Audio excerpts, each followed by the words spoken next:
요리 경력이 거의 40년이나 된 셰프이고, 그리고 우리가 알고 있는 것처럼 흑백 요리사 2에 시즌 2에 나와서 엄청난 인기를 누렸던 한 셰프가 있습니다. 그 셰프가 어느 신문사에 인터뷰를 했다라고 해요. 그래서 그 신문사의 인터뷰 가운데 한 인터뷰가 어떤 내용이 있었냐면은 그 셰프의 과거에 음주운전의 이력을 알고 그것에 대해서 인터뷰를 했다라고 합니다. 그 신문사와의 인터뷰를 마치고 나서 그 셰프가 다음 날 자신이 운영하는 유튜브 채널에 나와서 자신이 과거에 저질렀던 그 음주운전에 관한 이야기들을 쭉 했다라고 합니다. 그리고 나서 그 일이 여러 파장을 일으켜서 결국 이 셰프는 자기 스스로가 모든 방송 활동을 중단하겠다라고 하는 그런 선언까지 하는 일들이 벌어졌다라고 합니다. 그러면서 또 어떤 매체 인터뷰에서 이렇게 자신의 마음을 이야기를 했다고 하는데요. 대중의 관심을 받을수록 겁이 나고 조마조마했다. 일이 더 커지기 전에 말하고 싶었다라고 이야기를 하면서 그 자신의 음주운전 이야기를 하는 그 시기보다 무려 10여 년이나 지난 그 과거에 있었던 무려 3번에 걸쳐서 면허 취소 수치에 이르는 음주운전으로 처벌받고 또 거기에 대한 벌을 받았다라고 하는 이야기를 한 것을 통해서 이 셰프는 자신의 모든 활동을 중단하겠다라고 그렇게 선언하는 일이 아마 있었는데, 여러분들도 아마 익히 다 누군지 이름을 말하지 않아도 다 알고 있을 거라고 생각이 듭니다. 2021년에 굉장히 큰 이슈가 되었던 사건이 또한 있었습니다. 당시 최고의 여자 배구 선수였죠. 쌍둥이 배구 선수가 있었는데 이들은 중학교 시절 잊을 수 없는 그런 학교 폭력을 당했다라고 하는 어떤 한 사람의 폭로가 있었습니다.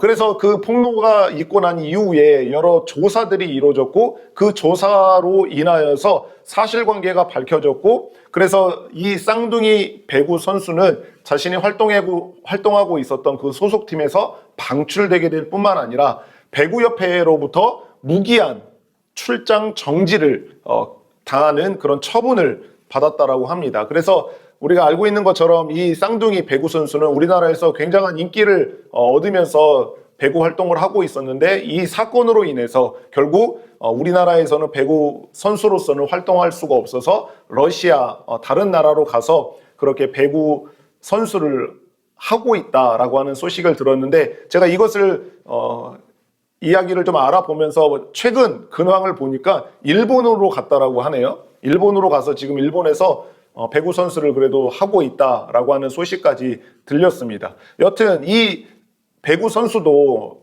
아주 오래전에 있었던 중학교 시절에 있었던 이런 친구들, 학교에서 여러 가지 폭력을 저지르고 친구들을 괴롭혔던 그런 이력들이 밝혀지게 되면서 이런 어려움을 겪고 있는 것을 보게 됐습니다.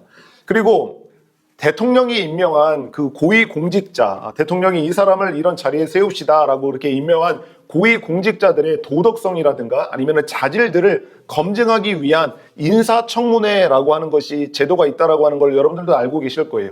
TV로 종종 방영이 되고 있잖아요. 인사청문회라고 하는 것이. 그런데 이 후보자의 도덕성을 검증한다라고 하면서 과거의 행적을 이잡듯 찾아내어서 추궁하고 또 추궁하는 그런 모습을 아마 TV에서 보셨을 거라고 생각이 듭니다. 과거에 있었던 그런 가족들의 문제라든가 아니면은 자산, 그 돈의 문제뿐만 아니라 병역 문제, 아니면은 사촌과 가족들의 문제, 친구들의 문제, 심지어 함께 일했던 사람들과의 있었던 그 관계의 문제들까지도 다 소환해서 그때 당시에 그런 일들이 있었는지에 대해서 추궁을 하는 거죠. 그래서 이 추궁하는 것에 대해서 답변을 잘하면 넘어가는 거고, 답변을 잘하지 못하면은 그것을 가지고 문제 삼아서 이 사람은 이 자리에 설 만한 자질과 도덕성이 부족한 사람이다라고 그렇게 판단을 내리는 그런 일들이 종종 있는 것을 우리는 볼 수가 있죠. 얼마 전에도 한 후보자가 나와서 인사청문회를 하면서 정말 저 같으면은 그런 추궁을 받으면서까지 그 자리에 있지 않을 거라 같다라고 하는 생각이 들 만큼 너무나도 그 과거에 있었던 일들을 다 캐내서 하나하나 이때 왜 이랬는지 이거는 왜 이랬는지라고 그렇게 이야기하는 모습을 보면서 참 어려운 자리다라고 하는 생각이 들게 되는 것 같습니다. 지금 제가 이야기했던 이 세 가지 이야기 있죠. 한 셰프의 이야기, 그리고 쌍둥이 배구 선수의 이야기라든가 아니면은 이 고위공직자의 인사청문회에 있는 일, 이 세 가지 이야기에 공통점이 좀 있는데 그 공통점은 무엇이라고 할 수 있냐면은 이들은 과거에 행했던 잘못과 관련이 다 있는 거예요. 지금 무엇인가를 잘못해서 그것이 밝혀지는 것이 아니라 시간이 한참 지나서 있었던 그 일, 자신이 저질렀던 그 일, 특별히 잘못이 되겠죠. 잘한 일이 아니라 잘못에 대해서 관련이 있다라고 하는 것이 공통점이라고 할 수가 있을 것 같아요. 시간이 얼마나 지났는지는 사실 상관이 없어요. 그것이 1년 전이든 2년 전이든 아니면 10년 전이든 20년 전이든지 상관이 없어요. 그 20년 전이라도 그가 행했던 그 잘못에 대해서 문제를 삼고 사람들이 그것을 캐내고 그리고 기억하고 있어서 그것으로 인하여서 사회에 여러 가지 문제를 일으키거나 또 자신의 신상에 있어서 큰 어려움을 겪게 되는 그런 일들을 지금 이야기를 하고 있는 겁니다. 저와 여러분들은 과거에 잘못한 일이 하나도 없죠. 예. 저와 여러분들 또한 이 사람들처럼 과거에 우리가 잘못했던 일들이 꽤 있습니다. 그런데 이 지금 제가 몇몇의 경우를 이야기를 했던 사람들은 세상에 많은 사람들로부터 주목을 받는 자리에 있다고 보니까 우리와는 같지 않게 과거에 있었던 그것이 과거에 잘못을 했고 그 잘못에 대해서 적절한 또 벌을 받기도 했던 사람들임에도 불구하고 그것에 대해서 세상에 알려지게 되니까 그것이 문제가 되는 일들이 벌어지게 됐죠. 이 배구 선수 같은 경우에는 처음에는 자신의 잘못을 인정하지 않았어요. 그런 일 없다라고 부인했다가 결국엔 나중에는 다시 그럴 의도는 아니었는데 그렇게 해서 죄송하다라고 하는 식으로 변명을 하는 그런 모습을 통해서 사람들에게 많은 지탄을 받기도 했던 거죠. 여튼 이 사람들 모두 다 과거에 실수가 됐던 아니면 고의적이 됐던 모두 다 자기의 잘못했던 그 과거의 일들로 인해서 세상 사람들에게 여러 가지 이야기거리가 되고 또 자신의 생활에 여러 가지 변화들과 어려움을 겪게 되는 이런 일들이 일어나는 것을 볼 수가 있습니다. 저와 여러분들도 과거에 행했던 여러 가지 실수도 있고 잘못들도 있지만 지금 우리는 우리의 과거들에 대해서 어떤 이슈가 되거나 그것을 주목하는 사람들이 많지는 않죠. 그렇지만 우리도 시간이 1년이 지났던 2년이 지났던 아니면 우리가 중학교에 했던 아니면 초등학교에 행했던지 간에 우리가 행했던 잘못이 없지를 않다라고 하는 거예요. 우리도 과거에 누군가에 대해서 피해를 입히기도 했고 또 잘못을 저지르기도 했고 또 죄를 저지르기도 했던 그런 과거의 잘못이 우리 모두에게 있다라고 하는 거죠. 그런데 이것이 세상 사람들에게가 아니라 우리는 지금 하나님께서는 저와 여러분들과 그리고 이 세상 사람들이 과거에 저질렀던 그 잘못에 대해서 어떤 시선을 바라보고 있는지가 사실 우리들에게 있어서는 훨씬 더 중요하지 않겠습니까? 그래서 세상 사람들은 이 어떤 사람들이 행했던 과거의 잘못에 대해서 잊지를 않습니다.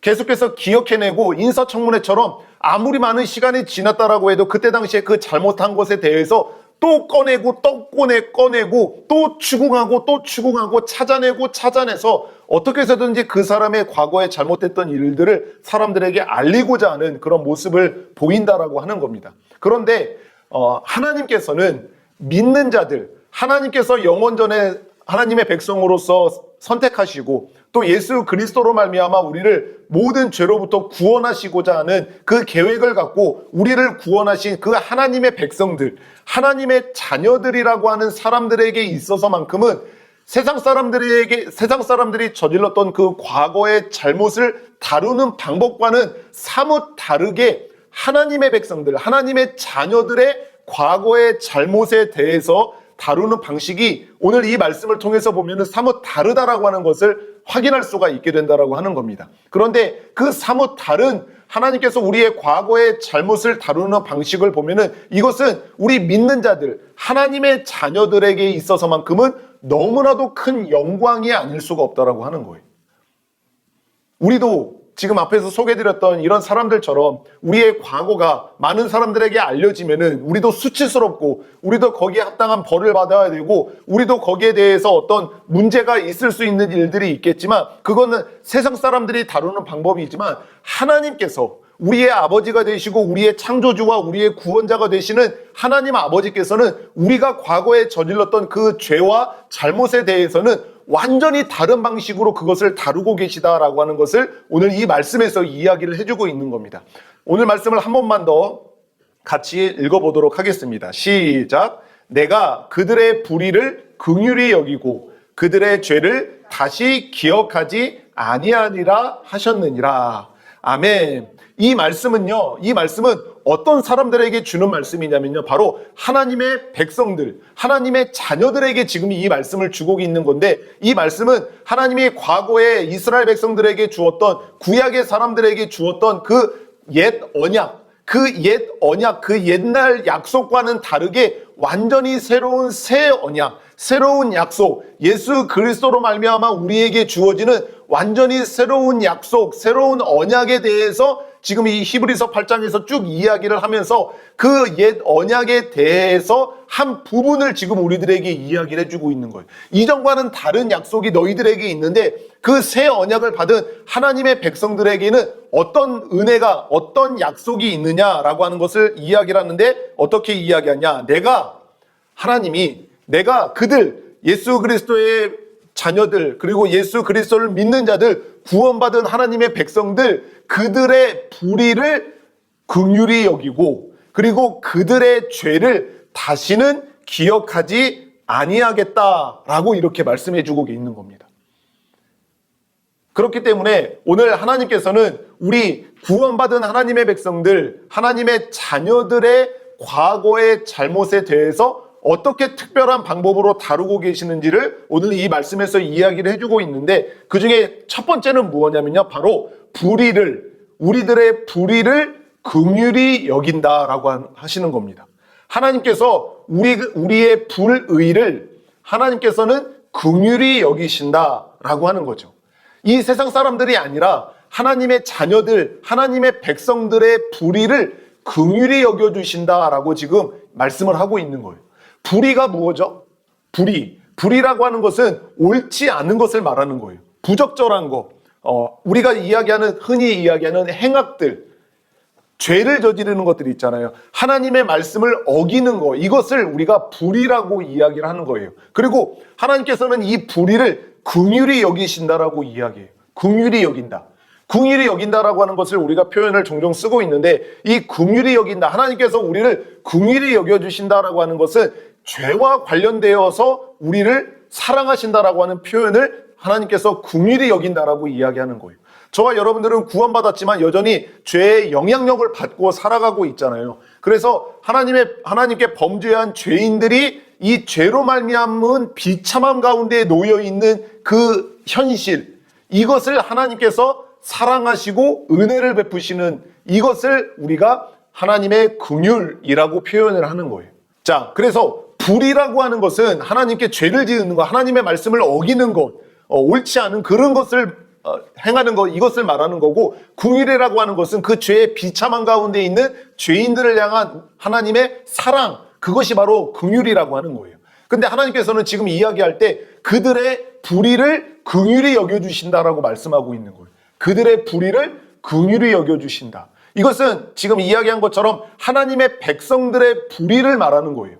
하나님의 백성들이 옳지 않은 일을 하고 하나님의 말씀을 어기고 행악을 저지르는 그것에 대해서 하나님께서는 긍휼히 여겨주신다라고 말씀하고 있는 겁니다. 저와 여러분들은 구원받은 하나님의 백성들로서 이 땅 가운데 살아가면서 불의를 저지르지 않으시죠? 저와 여러분들은 하나님의 백성으로서 하나님의 말씀을 철저하게 모두 다 지키면서 살아가고 계시죠? 저와 여러분들은 여전히 하나님 앞에 불의한 존재들이에요. 하나님 앞에 불의한 일들을 행하는 사람들이라고 하는 거죠. 그것이 알고 저지른 불의도 있고, 그리고 때로는 하나님의 뜻이 무엇인지, 하나님의 말씀이 무엇이 맞는지 그른지를 분별하지 못하고, 또 때로는 무지함으로 인하여서 불의를 저지를 때가 있어요. 내가 행하는 이것이 옳은 것인지 그른 것인지를 잘 분별하지를 못하는 그런 상황 속에서 행하는 일들을 통해서 불의함을 저지르기도 하는 거예요. 저와 여러분들은 알기도 하고 모르기도 한 채 여러 가지 불의를 저지른다라고 하는 거죠. 그런 우리들에게 하나님께서는 우리들의 그 불의를 긍휼히 여겨주신다라고 하는 겁니다. 하나님께서 우리가 때로는 알지만 그것이 하나님께서 싫어하시고 하나님께서 원하시지 않는다라고 하는 것을 알면서도 그 마음을 억누르고 성령님께서 우리 안에 말씀하시는 그 말씀을 억누르고 잘못을 또 저지르는 거예요. 죄를 저지르는 그런 우리들의 모습이 있기도 하고 때로는 무엇이 하나님께 옳다라고 하시는 건지 무엇이 하나님께서 기뻐하시는 것인지에 대한 분별력이 없는 채 그것을 우리의 죄의 소욕에 이끌림으로 인하여서 저지르는 행악들도 있는 거예요. 그 모습을 보시고 하나님께서는 그런 자녀들의 모습을 보시고 어떻게 여기시냐면은 긍휼히 여겨주신다라고, 불쌍히 여겨주신다라고 하는 거예요. 하나님에게 지금 다른 사람에게 잘못을 하는 게 아니라 다른 사람들에게 불의를 저지르는 게 아니라 하나님에게 지금 불의를 저지르고 있는 그런 하나님의 자녀들에게 그 불의를 긍휼히 여겨주신다라고 하는 거죠. 저 자녀가 저 백성이 지금 행하고 있는 저 불의를 왜 저렇게 하는지, 무엇 때문에 저렇게 하는지 하나님은 아시고 그 불의에 대해서 긍휼히 여겨주신다라고 하는 겁니다. 우리가 구원받은 하나님의 백성이지만 여전히 이 세상 가운데 살아가고 또 여전히 이 세상 가운데 그 죄의 영향력 아래에 거하는 그 삶을 살아가고 있는 우리가 저지르는 그 불의에 대해서 하나님께서 긍휼히 여겨주신다라고 하는 말씀을 우리들에게 해주고 있는 겁니다. 여러분들도 알고 계시죠? 촉법소년이라고 하는 단어를 알고 계실 거예요. 이 촉법소년이라고 하는 것은 대한민국 형법 구조에 보면은요, 만 14세가 되지 아니한 자의 행위는 벌하지 아니한다라고 하는 법조항이 있습니다. 14살 이하의 이 소년들에게는 그들이 행한 일에 대해서 벌하지 아니한다라고 하는 이런 법조문이 있는 거죠. 이것은 그냥 그들이 14세 미만의 아이들이 무엇인가 죄를 저지른 것에 대해서 그냥 넘어가겠다, 그냥 아무 일 없던 것으로 치겠다라고 하는 것이 아니라 그 우리와 어른들과 똑같은 형법으로 형벌을 내리는 것이 아니라 이 소년법에 적용을 해서 그 아이들에게 일정한 어떤 보호 처분을 내린다거나 아니면은 교육을 행하게 한다라거나 이런 법을 적용한다라고 하는 거지 그냥 아무 벌을 내리지 않는다라고 하는 것은 아니다라고 하는 거예요. 여튼 촉법소년이라고 하는 게 있어요. 그런데 이 촉법소년이 죄를 저질러도 저와 여러분들이 똑같은 죄를 저질러서 벌을 받는 것과 같이 그들은 벌을 받지 않는 것을 우리는 알고 있는데 법에는요, 우리가 죄를 저지르면은 형벌이 주어지게 되는 거잖아요. 그 죄에 대한 합당한 형벌이 주어지게 되는 건데 그 형벌이 정당한 형벌이 주어지기 위해서는 갖추어야 할 전제가 있다라고 합니다. 잘 들어보셔야 돼요.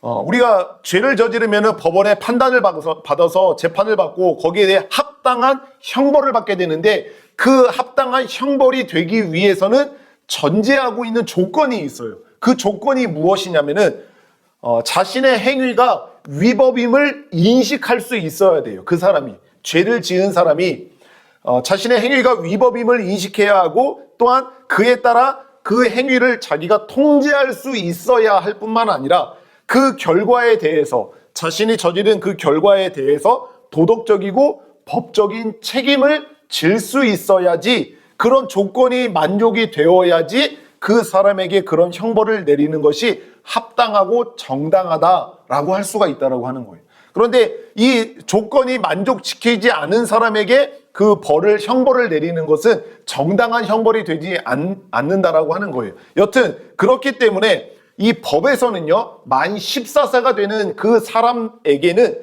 일반적으로 이 만 14세 미만의 아이들에게는 위법성 인식 능력이 부족하다.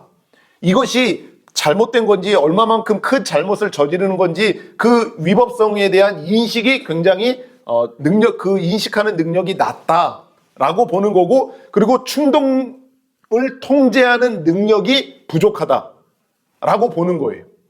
그럴 뿐만 아니라 그 자신이 행한 잘못에 대한 결과가 어떤 결과가 이루어지는지 벌어지는지에 대한 예측하는 능력이 현저히 떨어진다라고 판단하기 때문에 만 14세 촉법 소년에게는 그 똑같은 벌을 내리지 않게 되는 거예요. 이해가 되세요? 이해가 되시죠? 예. 뭐 그것이 우리가 생각할 때 합당하지 않든지 간에 지금 현재 우리 대한민국 형법에 의하면은 만 14세의 아이들이 저지른 그 일에 대해서는 벌하지 아니한다라고 하는 거예요. 그렇기 때문에 지금 맥락을 잘 이해를 하셔야 됩니다. 우리나라 법은 이 14세 미만의 아이들은 이런 이것이 얼마만큼 큰 잘못이 있는지 충분히 판단할 수 없다. 그리고 그 자신이 행한 잘못에 대해서 그 죄에 대해서 어떤 결과가 벌어지게 되는지, 그것이 피해자들에게 얼마나 큰 피해를 주고 이것이 법의 재판을 받았을 때는 얼마나 큰 형벌이 나에게 주어지는지에 대한 이것을 예측할 수 있는 능력이 굉장히 부족하다라고 하는, 그래서 충분히 성숙하지 못하다라고 하는 것을 전제해 주는 거예요. 그래서 그들이 저지른 잘못에 대해서 성인과 똑같이 벌을 주는 것이 아니라 거기에 대해서는 벌하지 않거나 거기에 대해서는 굉장히 약한 벌을 주게 된다라고 하는 거예요. 자, 이거랑 똑같다라고 하는 것은 아니지만 마치 이것처럼 하나님께서는 하나님의 백성들이 행하는 그 불의에 대해서 긍휼히 여겨주시는 이유가 있는 거예요. 그냥 긍휼히 여겨주시는 것이 아니라 하나님의 백성들이지만, 구원받은 하나님의 자녀들이지만, 그럼에도 불구하고 이 땅에 살아가면서 하나님의 말씀을 어기고 하나님이 옳지 않다라고 하고 하나님이 기뻐하시지 않는다라고 하는 것을 알면서도 일부러 저지르면은 그런 불의에 대해서 하나님께서는 이 촉법 소년들이 그런 능력들이 부족하기 때문에 그것으로 인하여서 이런 잘못을 저지르게 됐다라고 하는 것으로 그들을 이해해주고 형벌을 낮춰주는 것처럼, 하나님께서는 이 땅 가운데 구원받았지만 죄의 지배 아래 살지는 않지만 그 죄의 영향력을 받으면서 살아가는 그 연약함을 가지고 있는 하나님의 백성들이 저지르는 불의에 대해서 긍휼한 마음으로 그들을 생각하신다라고 하는 거예요. 하나님은 죄에 대해서 단 하나의 죄도 그냥 결코 넘어가시는 분이 아니세요. 그냥 우리가 저지르는 죄에 대해서 그건 그냥 내가 없는 걸로 할게 라든가, 하나님이 내가 그냥 그거 못 본 걸로 할게 라고 하시는 분이 아니에요. 하나님은 죄에 대해서, 저와 여러분들이 저지르는 죄에 대해서는 예나 지금이나 철저하게 똑같이 하나님의 법의 적용 기준으로 삼아서 그것에 대해서 판단하시는 하나님이세요. 아멘이시죠? 예. 우리는 하나님의 자녀가 되었다라고 해서 우리가 하나님의 자녀가 되기 전에 저질렀던 죄나 지금이 저질렀던 죄가 다른 형벌을 받게 되는 것이 아니에요. 똑같이 그 저지르는 죄에 대한 형벌은 영원한 죽음이 마땅합니다. 그건 하나도 달라지지 않았어요. 그렇지만 하나님께서는 우리가 저지르는 그 불의에 대해서 지금은 어떻게 우리를 여겨주시느냐? 긍휼히 여겨주시는 거예요. 긍휼히 여겨주시는 것. 저도 여러분들보다는 조금 더 인생을 살았고, 그리고 지금 목사로서 그리고 목회자로서 여러분들과 함께 이 인생을 함께 살아가고 있어요. 그러면서 저에게 보여지는, 그리고 저만이 알게 되는 그런 여러분들을 바라보는 모습들이 있습니다. 그래서 때로는 여러분들에게 눈물이 쏙 빠질 정도로 혼쭐을 내는 이야기를 해줄 때가 있어요. 그러면 안 돼. 그렇게 살아가면 안 돼 라고 하면서 여러분들에게 혼을 내줄 때도 있지만, 또 때로는 여러분들이 행하는 그런 잘못에 대해서 긍휼히 여기는 마음이 있어요. 왜 저럴 수밖에 없는지, 왜 저런 말과 저런 행동과 저런 모습을 갖고 살아갈 수밖에 없게 되는지를 내가 이해를 하니까, 이해를 하니까 그것에 대해서 나무라고 질책을 하기보다는 긍휼히 여겨지는 마음이 들 때가 간혹 있어요. 그리고 그것을 때로는 눈 감고 넘어가는 거죠. 마치 모르는 것처럼, 못 본 것처럼, 못 들은 것처럼 넘어가는 경우들이 있어요.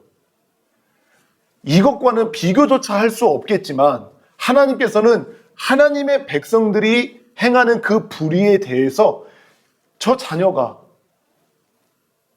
왜 저럴 수밖에 없는지, 왜 그것을 알면서도 왜 똑같이 저 죄에 대해서 저렇게 연약하게 또 넘어지는지를 아시고 이해하시고 그것에 대해서 긍휼히 여겨주시는 하나님이다라고 하는 것을 오늘 이 말씀에서 지금 이야기해주고 있는 거예요.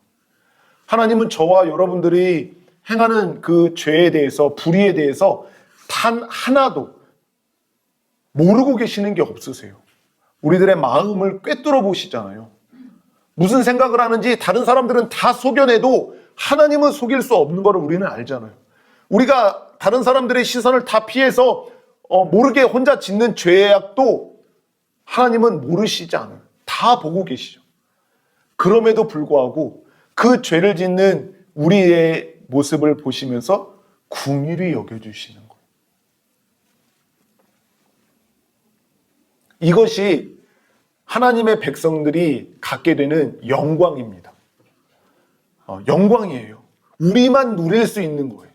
하나님은 하나님 밖에 있는 사람들, 하나님을 신앙하지 않는 사람들의 죄에 대해서는, 그들의 불의에 대해서는 그런 식으로 긍휼히 여기시지 않으세요.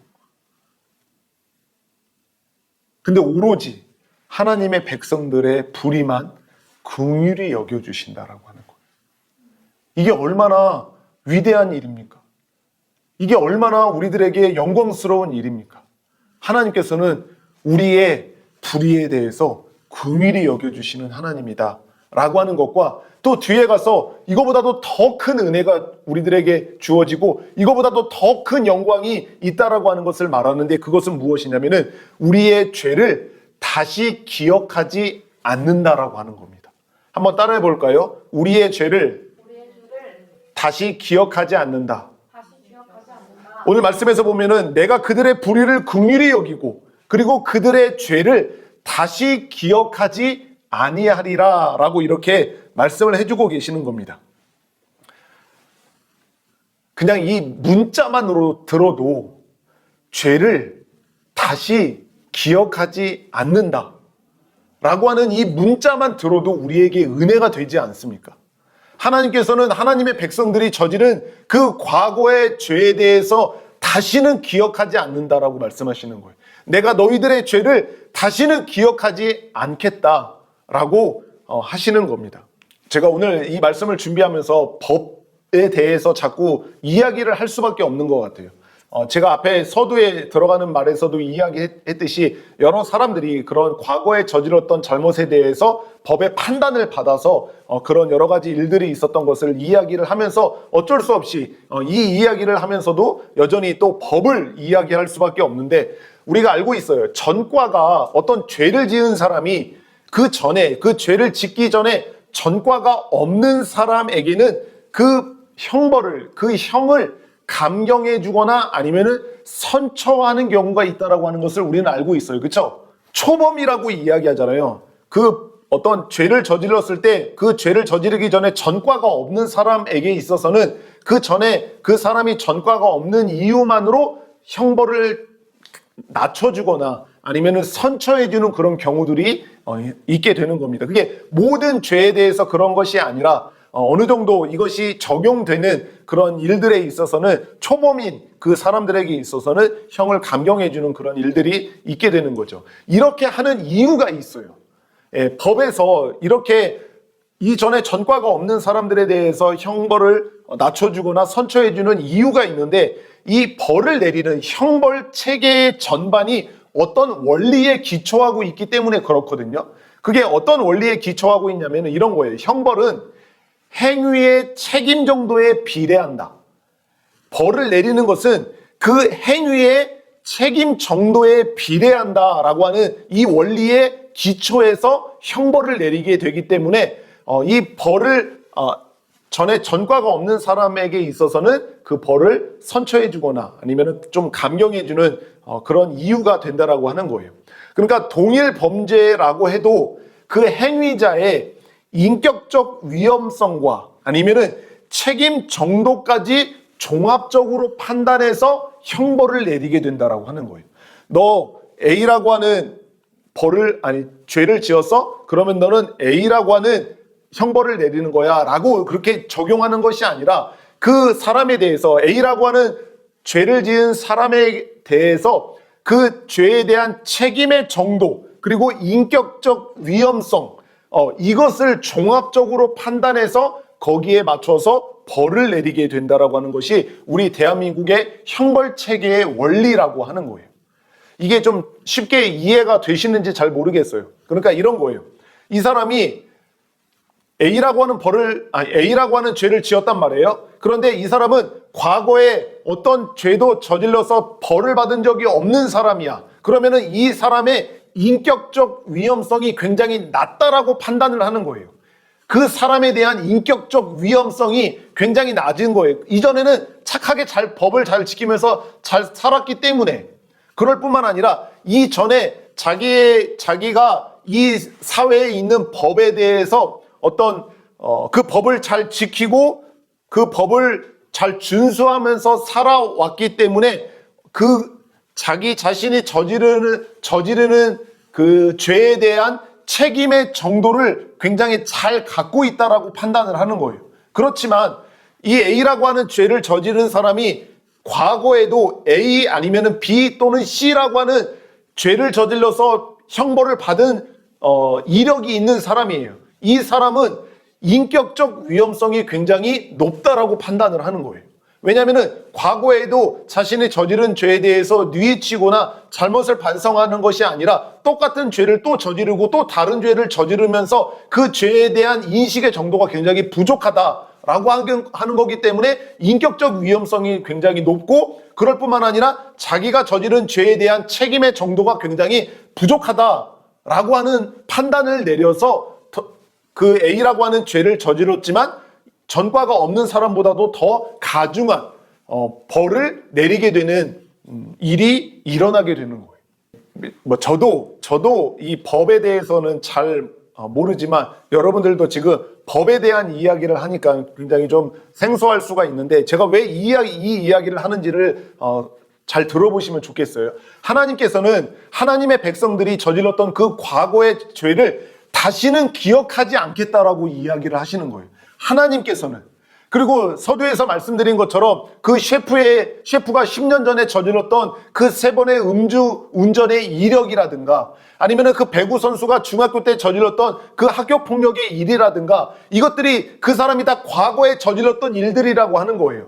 그 과거에 저질렀던 일을 다시금 지금의 이때 다시 소환해내서 그것에 대해서 책임을 묻고 그것에 대한 이유를 이야기를 하면서 거기에 대해서 무엇인가를 이야기를 하는 거라고 하는 거예요. 하지만 하나님께서는 우리가 과거에 저질렀던 모든 죄에 대해서는 다시는 기억하지 않겠다라고 하는 거예요. 우리들의 법도 과거의 일들을 기억을 해서 과거에 그 사람이 저질렀던 일을 기억을 해서 그 사람이 과거에 죄가 없으면은 조금 벌을 낮춰주고 과거에 저질렀던 잘못이 있으면은 오히려 더 과중한 거기에 맞는 형벌을 내린다라고 하는 것을 지금 이야기를 해주고 있단 말이에요. 만약에 하나님께서 이 세상의 법의 형벌의 체계의 원리에 입각해서 하나님께서 우리를 다루신다라고 하면은 우리가 어떤 불의를 저지르고 죄를 저질렀다라고 했을 때 하나님께서는 우리가 과거에 저질렀던 그 모든 죄들을 다시 지금 다 소환해서 너 그때도 그랬지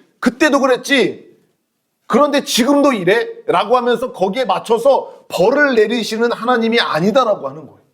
하나님은 우리가 과거에 저질렀던 모든 죄를 다시는 기억하지 않겠다.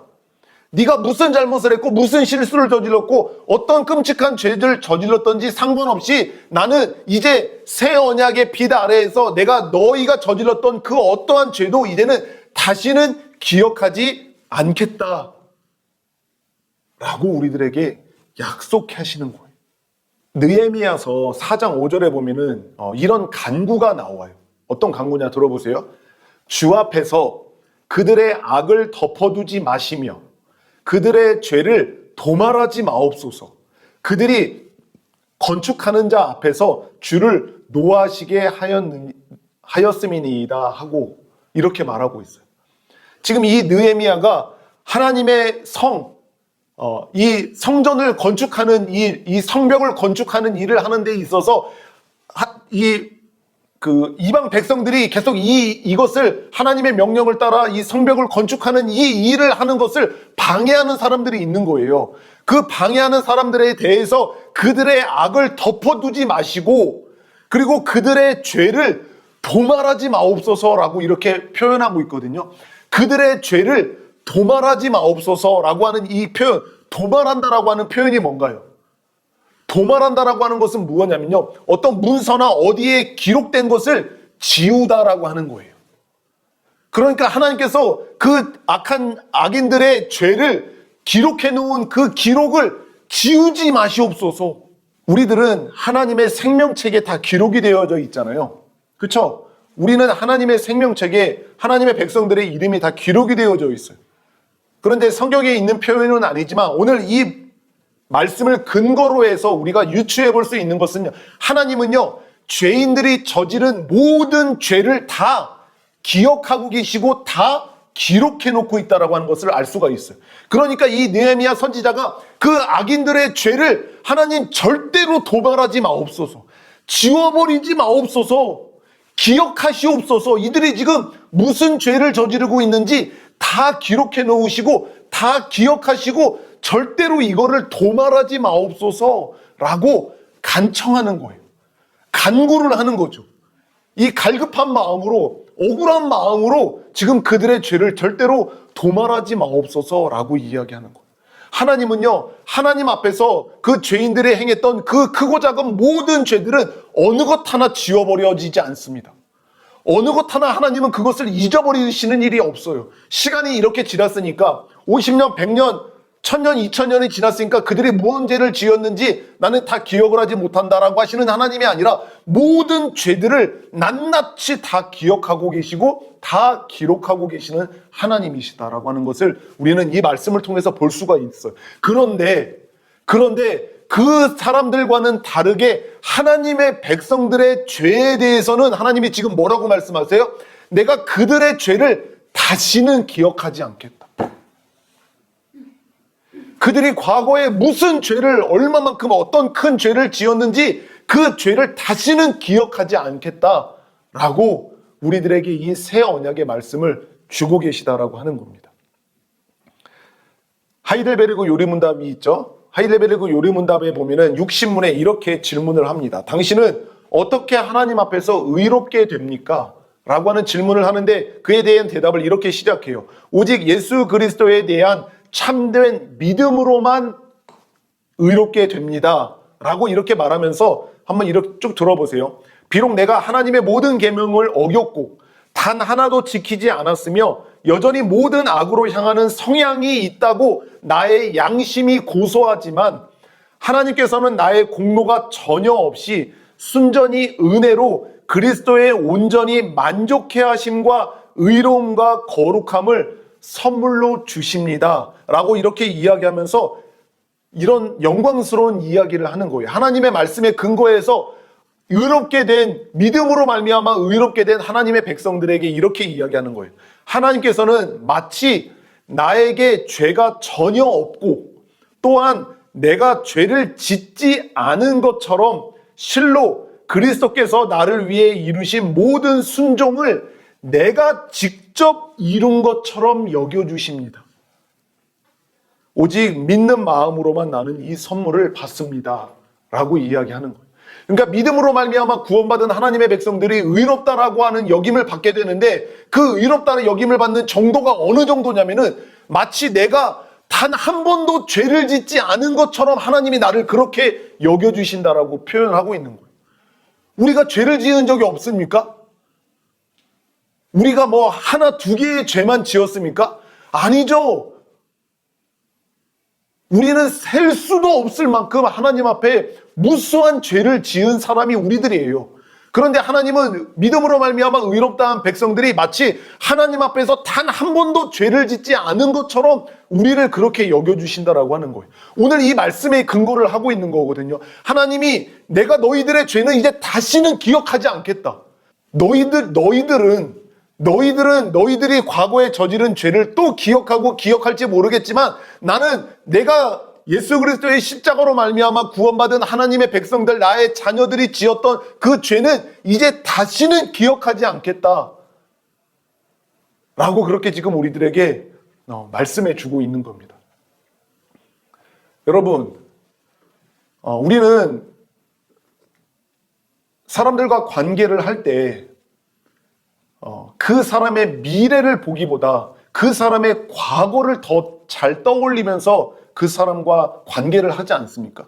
아니, 박재환 목사, 그렇지. 그때 그랬던 사람이잖아. 아이, 지금 저렇게 말하지만 제가 옛날에 어떻게 말했던 사람인지 우리는 알잖아. 저와 여러분들은 상대방을 향하여서도 그 사람의 과거의 죄들, 과거의 실수나 잘못을 더 잘 기억하는 경우들이 있죠. 그런데 이거는 나 자신을 향하여서는 더 심합니다. 지금 내가 이렇게 살아가고 있고 내가 지금 이렇게 하나님을 예배하고 있지만 내가 옛날에는 어땠던 사람인데 내가 어떤 죄를 저질렀던 사람인데 라고 하면서 자기 자신의 죄를 더 잘 기억하고 더 잘 떠올리면서 살아가는 게 우리들이에요. 근데 이게 우리가 꼭 기억해야 되는 게 있어요. 이것은 저와 여러분들의 생각만이 아니라 이것은 사탄 마귀의 아주 교묘한 전략이라고 하는 것을 아셔야 돼요. 하나님의 말씀은 오늘 우리들에게 내가 그들의 불의를 긍휼히 여길 뿐만 아니라 그들의 죄를 다시는 기억하지 않겠다라고 하시는 하나님의 진리의 말씀이 있음에도 불구하고 하나님은 우리의 죄를 다시는 기억하지 않으시는 하나님이심에도 불구하고 너 그렇게 지금 거룩한 척하고 그렇게 하나님을 예배하는 사람이라고 하는 네가 과거에 어떻게 살았어? 네가 과거에 어떤 죄를 지었어? 너 알잖아. 너 기억하고 있잖아. 생각해봐. 그런 네가 그런 죄를 지었던 네가 어떻게 지금 그렇게 살 수 있어? 너 자신을 잘 들여다봐 라고 생각하게 만든다라고 하는 거예요. 우리를 계속해서 우리들의 과거의 잘못과 실수와 죄에 묶어두려고 하는 거예요. 너는 새로운 피조물이 아니야. 너 거듭난 거 아니야. 너는 하나님의 백성이라고 말하지만 지금 너의 과거의 모습을 잘 봐봐. 네가 어떻게 살았는지, 네가 어떤 죄를 지었는지 네가 더 잘 알잖아. 이 생각을 붙들게 되면 어떻습니까? 그렇지. 그렇지. 내가 그런 사람이었지. 이런 내가 무슨 이렇게 생각하게 만드는 게 사탄의 전략이라고 하는 거예요. 어떻게 해서든지 우리를 그 과거의 잘못에 묶어두는 거예요. 과거의 생각과 과거의 죄에 대해서 계속해서 벗어나지 못하도록 우리를 올가매고 있다라고 하는 거예요. 껐듯하면 생각나게 만들잖아요. 껐듯하면 그것을 떠올리게 만든다라고 하는 거예요. 기억하고 싶지 않아요. 우리도 그때 그 사건을 우리는 떠올리고 싶지 않고 생각만 해도 수치스럽고 부끄럽단 말이에요. 그 누구도 기억하고 싶지 않은 그 일들이 우리들에게 있잖아요. 하나님은 우리들의 그 잘못과 실수와 죄에 대해서 이제 다시는 기억하지 않겠다라고 하시지만 이 사탄 마귀는 계속해서 그것들을 떠올리게 하는 거예요. 그것을 생각하게 하는 거예요. 그것에 묶어둘게 하는 거죠. 그것을 자꾸 주목하게 만든다라고 하는 거예요. 하나님의 마음과 이 사탄의 방법은 너무나도 큰 차이를 보이고 있다라고 하는 것을 우리가 이 말씀을 통해서 우리는 분명히 확인할 수 있게 되는 것입니다. 사랑하는 여러분, 여러분들은 하나님의 말씀에 근거해서 하나님의 말씀을 기준으로 해서 저와 여러분 자신들을 바라보실 수 있어야 됩니다. 하나님께서는 오늘 우리들에게 이 새 언약의 빛 아래에 있는 우리들에게 이 새 언약의 말씀을 우리들에게 해주고 계시는데 뭐라고 말씀해 주시냐면은 내가 너희들의 불의를 긍휼히 여길 것이다. 그리고 너희들의 죄를 다시는 기억하지 않을 것이다 라고 그렇게 우리들에게 말씀해 주고 계시는 거예요. 그렇기 때문에 저와 여러분들은 이 새 언약의 말씀, 이 약속의 말씀을 우리가 붙잡고 그 약속의 말씀에 근거해서 우리 자신을 평가하고 우리 자신을 바라볼 수 있어야 된다라고 하는 거예요. 그럴 뿐만 아니라 우리들은 다른 사람들을 향하여서도 그 사람들의 과거의 실수나 과거의 잘못과 과거의 죄를 계속해서 주목하고 그것을 기억하려 하지 말고, 그것은 하나님께서 다루셔야 될 부분이고 그것은 하나님께서 만들어 가셔야 되는 부분이라고 우리는 하나님께 맡겨놓고, 우리는 그 사람의 과거를 들여다보기보다는 하나님께서 그 사람을 통해서 앞으로 행하실 일들을 기대하고 기도해 주는 것이 우리들에게 필요하다라고 하는 것을 우리는 꼭 기억하셔야 됩니다. 우리들은 사탄 마귀는 계속해서 우리의 관계들에서 그 사람들의 과거를 주목하게 만드는 거예요. 나 자신의 과거를 보게 할 뿐만 아니라 그 사람의 과거와 잘못을 과거의 일들을 들여다보게 만드는, 주목하게 만드는 일을 하는 거죠. 그러는 것이 아니라 하나님께서 이제 저 사람을 통해서 앞으로 어떤 일을 행하실지 그 위대한 일들을 자꾸 생각하고 그 위대한 일들을 기대하고 소망하고 그것이 이루어질 수 있도록 하나님께 간구하고 기도하는 일들이 우리들에게 필요하게 되는 것입니다. 하나님께서는 우리의 죄를 기억하고 주목하지 않으실 뿐만 아니라 기억하지 않으신다라고 말씀하고 있습니다. 진심 어린 회개로 이끌어 우리를 자유롭게 하시는 거예요. 우리를 죄를 기억하게 해서 그 죄에 얽매여서 우리를 움츠러 들고 우리를 억압하는 그런 하나님이 아니라, 우리는 우리의 죄를 기억함으로 인해서 우리를 회개의 자리로 이끌어서 그 회개함으로 말미암아 죄로부터 자유롭게 하시는 하나님이실 뿐만 아니라 그 완전한 죄사함의 은혜를 깨닫게 하시는 거예요. 우리가 얼마나 놀라운 죄사함을 받았습니까? 우리가 5년 전, 10년 전에 지은 죄만을 우리가 사함을 받았습니까? 아니면 우리가 10년 전, 20년 전에 죄만 사함을 받았습니까? 그렇지 않아요. 하나님께서는 예수 그리스도를 통해서, 그 십자가로 통해서 우리들의 과거와 현재와 미래의 모든 죄를 다 사해 주셨다라고 하는 것을 우리를 깨닫게 하여 주셔서 이 죄에 얽매이는 것이 아니라 이 죄로부터 자유케 하셔서 우리를 더욱더 거룩함으로, 그리고 우리가 더욱더 순결함으로 정결함으로 나오게 하시는 하나님의 은혜가 저와 여러분들에게 주어졌다라고 하는 사실을 우리는 꼭 기억하셔야 된다라고 하는 겁니다. 아멘. 예. 하나님께서 그렇게 하시는 분이에요. 우리들의 죄를 다시는 기억하지 않게 하셔서 우리를 더욱더 자유케 하시는 하나님이신데, 우리를 회개케 하시는 하나님이시고 우리를 완전한 죄사함의 은혜를 깨닫게 하시는 하나님이시다라고 하는 거예요. 저와 여러분이 이 은혜를 받았습니다. 우리들의 불의를 긍휼히 여기시는 하나님의 은혜를 받았을 뿐만 아니라 저와 여러분들이 지었던 그 모든 죄를 다시는 기억하지 않겠다라고 하시는 하나님의 이 놀라운 은혜를 입은 자들이 바로 저와 여러분들인 거죠.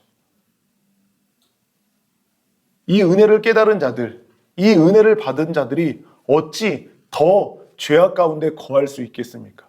그렇지, 하나님은 나의 죄를 기억하지 않으시는 하나님이니까 내가 어떤 죄를 지어도 이제 하나님이 나를 기억하지 않겠지? 마음껏 죄를 지어야 되겠다라고 나가는 사람이 어찌 있을 수 있겠습니까? 나의 이 더럽고 추악하고 나조차도 수치스럽고 부끄러워서 기억하고 싶지 않은 그 죄를 다시는 기억하지 않으시는 이 놀라운 은혜를 베푸시는 하나님 앞에, 주님, 내가 거룩한 삶으로 주님 살아가겠습니다. 하나님, 이 놀라운 은혜를 받은 자다운 인생을 정결한 인생으로 주님 살아가겠습니다 라고 하나님 앞에 나아가는 자들이 마땅한 자들이다라고 하는 거죠. 저와 여러분들이 이 놀라운 하나님의 은혜를 받은 자답게 하나님께서는 오늘 우리들에게 이 지우개 같은 사랑을 베푸시는 하나님이시다라고 하는 것을 우리들에게 알려주고 계시는 거예요. 제가 지우개 같은 사랑이라고 하는 이 제목을 지은 또 하나의 이유가 있는데, 그것이 무엇이냐면요, 지우개는요 무엇인가를 써져 있는 것을 지워버리잖아요. 그래서 오늘 이 말씀에서 이야기하는 것처럼 우리의 과거의 잘못과 실수와 죄들을 하나님께서는 지워버리시는 하나님, 기억하시는 하나님이다라고 하는 것을 이야기를 하기 때문에 지우개 같은 사랑이라고 이야기하는데, 지우개는요,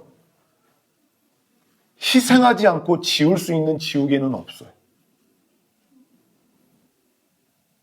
예수님은 우리들의 죄를 기억하지 않겠다라고 하셨는데, 그것은 아무런 희생 없이 우리들의 죄를 지우시는 하나님이 아니다라고 하는 거예요. 자신에게 있어서 하나밖에 없는 예수 그리스도, 그분의 피를 이 땅 가운데 십자가에서 쏟으심으로 말미암아 우리들의 죄를 기억하지 않겠다라고 하시는 거예요. 자신의 모든 몸을 다 달아 없애시면서 우리들의 죄를 지워버리시는 하나님의 사랑이다 라고 하는 것을 이 제목이 그렇게 표현해 주고 있는 거예요. 내가 너희들의 불의를 긍휼히 여길 것이다. 그리고 내가 너희들의 죄를 다시는 기억하지 않겠다 라고 하시는 이 하나님의 불변한 진리의 말씀을 우리가 붙들고 우리의 과거의 잘못에, 우리의 과거의 죄에 얽매여서 살아가는 자들이 아니라 앞으로 우리들의 새로워진 인생을 통해서 하나님께서 얼마나 큰 영광을 받으실지, 우리를 통해서 하나님의 나라를 이루어 가시는 그 놀라운 하나님의 계획들을 바라보면서 살아가시는 저와 여러분 모두가 되시기를 예수 그리스도의 이름으로 축원드립니다. 아멘.